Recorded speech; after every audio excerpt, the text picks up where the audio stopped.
बांग्लादेश में हुए 13वें आम चुनाव के नतीजे सामने आ गए हैं, लेकिन बीएनपी की ऐतिहासिक जीत के साथ ही राजनीतिक घमासान भी तेज हो गया है।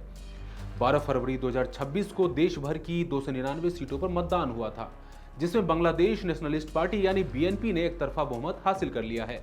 अब तक के आंकड़ों के अनुसार बीएनपी गठबंधन ने 176 सीटें जीतकर सत्ता की ओर कदम बढ़ा दिए हैं। वहीं विपक्षी जमात गठबंधन को केवल 57 सीटें मिली हैं। इस जीत के बाद पार्टी सुप्रीमो तारिक रहमान का देश का अगला प्रधानमंत्री बनना लगभग तय है। वहीं मुख्य विपक्षी दल जमाते इस्लामी पार्टी ने इस चुनाव नतीजों पर सवाल उठा दिए हैं। आखिर क्या वजह है कि जमात इस चुनाव परिणामों पर सवाल उठा रही है? आइए इसे डिटेल में समझते हैं। नमस्कार, मैं हूं आदित्य। इंडिया.com में आपका स्वागत है। दरअसल मुख्य विपक्षी दल जमाते इस्लामी और उसके सहयोगी 11 दलों ने चुनाव नतीजों को स्वीकार करने से इनकार कर दिया है।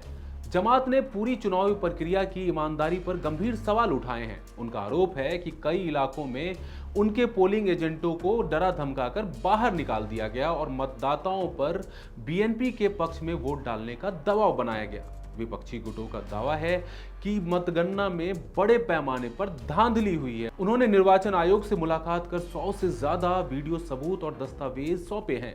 जमाते इस्लामी ने साफ कहा है कि वे इन नतीजों से संतुष्ट नहीं हैं और उन्होंने कई केंद्रों पर फिर से मतदान कराने की मांग की है। बांग्लादेश में आज का माहौल भारी तनाव, आरोप प्रत्यारोप और विरोध प्रदर्शनों से भरा हुआ है।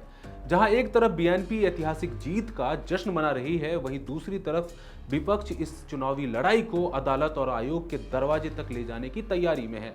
चुनाव से पहले जमाते इस्लामी के प्रमुख डॉक्टर शफीकुर रहमान ने 8 फरवरी को ढाका ट्रिब्यून से बात करते हुए कहा था, 12 फरवरी को जनता उन लोगों को रेड कार्ड दिखाएगी जो दूसरे के दबदबे के गुलाम बने हुए हैं।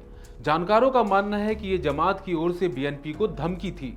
वहीं कई जानकार कह रहे हैं कि उनका दूसरे के दबदबे का मतलब भारत से है। साथियों, जमात का स्टैंड शुरू से ही प्रो पाकिस्तान और एंटी इंडिया रहा है। यहां तक कि पार्टी ने 1971 के बांग्लादेश मुक्ति संग्राम का भी विरोध किया था और अखंड पाकिस्तान की बात कही थी। चुनाव से पहले इसके लीडर हसनत अब्दुल्ला ने कथित तौर पर चेतावनी दी थी और कहा था, अगर बांग्लादेश को अस्थिर किया गया तो विरोध की आग सीमाओं से आगे तक फैल जाएगी। क्योंकि आप हमें अस्थिर करने वालों को पनाह दे रहे हैं, इसलिए हम 7 सिस्टर्स के अलगाववादियों को भी पनाह देंगे।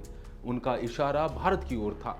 साथियों, इस वक्त जमात पार्टी के एक बड़े तबके को गलतफहमी है कि बांग्लादेश चुनाव में हुई उनकी हार के पीछे भारत का हाथ है। वहीं भारत के प्रधानमंत्री नरेंद्र मोदी ने तारिक रहमान को प्रचंड जीत की गर्मजोशी के साथ बधाई दी है। अब देखने वाली बात यह है कि वहां नई सरकार आने के बाद भारत और बांग्लादेश के बीच कैसे रिश्ते उभर कर सामने आते हैं। अभी के लिए बस इतना ही। बने रहिए इंडिया.com के साथ। शुक्रिया।